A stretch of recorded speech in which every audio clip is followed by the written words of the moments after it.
Bonjour, on se retrouve du coup pour l'épisode 4 de Bleach. Qu'est-ce que c'est cet épisode? Franchement, il est hallucinant à tout niveau. Encore une fois, c'est une pure réussite du début à la fin. Cet épisode nous montre encore une fois la puissance du Vandenreich. On voit clairement que les capitaines sont complètement dépourvus. En 6 minutes, le Vandenreich a déjà commis 600 meurtres. Donc c'est énorme. Ils sont complètement pris au dépourvu.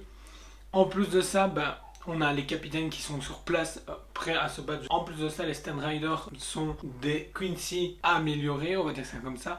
Ils ont appris à se battre autrement, autre qu'avec leur arc à flèche. Donc soit avec des lames, soit avec des fusils, soit même autre. En plus de ça, on sait qu'ils ont une évolution.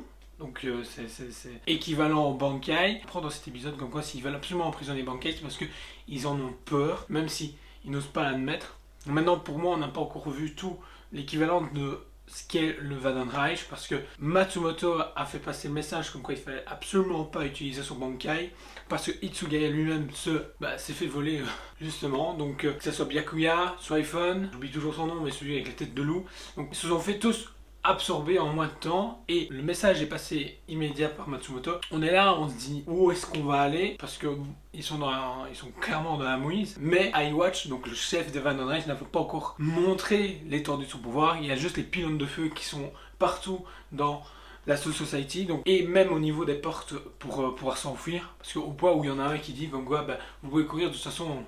On vous rattrapera, il n'y a pas de souci pour ça. Donc du coup, on est vraiment curieux de voir jusqu'où ils sont allés, parce qu'on voit comme quoi, sans utiliser, ils le disent, ils doivent utiliser leur Bankai, mais s'ils l'utilisent, ils le partent instantané, et du coup, ils sont dans la mouise. Malgré que leurs vice-capitaines sont présents, donc Byakuya est à côté de Renji, malgré ça, la différence de force est colossale, malgré que ils sont à 2 contre 1. Du côté de Ichigo, lui, il est toujours en train de se battre, donc du coup, contre le Quincy, vu que lui sait utiliser son Bankai, du coup, il a une position de force assez absolue.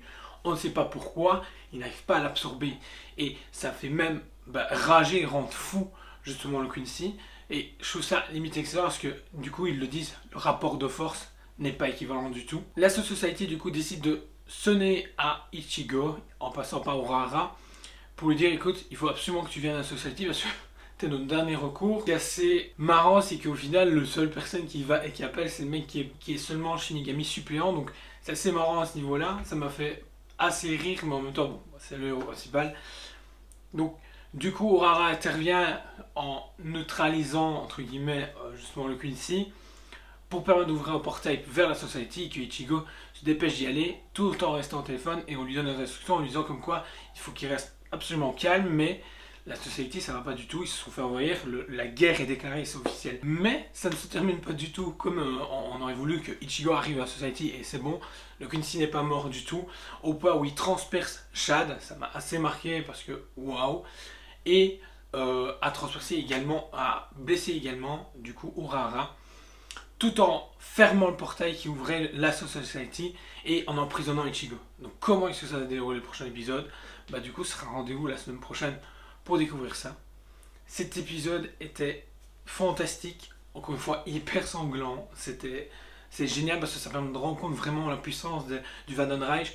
On voit au point des Shinigami coupés en deux et tout, ça va dans tous les sens et on en veut plus. Un épisode par semaine c'est limite pas assez, hein, encore une fois, et à chaque fois j'ai hyper hâte d'être chaque semaine parce que voilà, la musique, on retrouve les musiques qu'on a eues durant l'arc Espada. Donc c'est vraiment bien, on a ces musiques de justement un peu comment on va faire, on est dépourvu de tout. Et en même temps on a ces musiques hyper rock'n'roll qui sont fantastiques, j'ai envie de dire, on est là, on fait yes.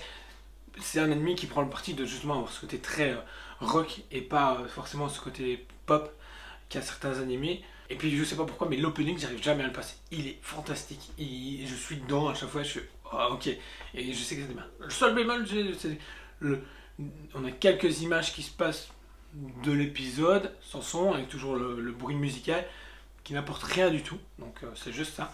Donc voilà, pour moi cet épisode de Bleach c'est toujours sans faute, c'est fantastique de se dire comme quoi l'animé est si dingue.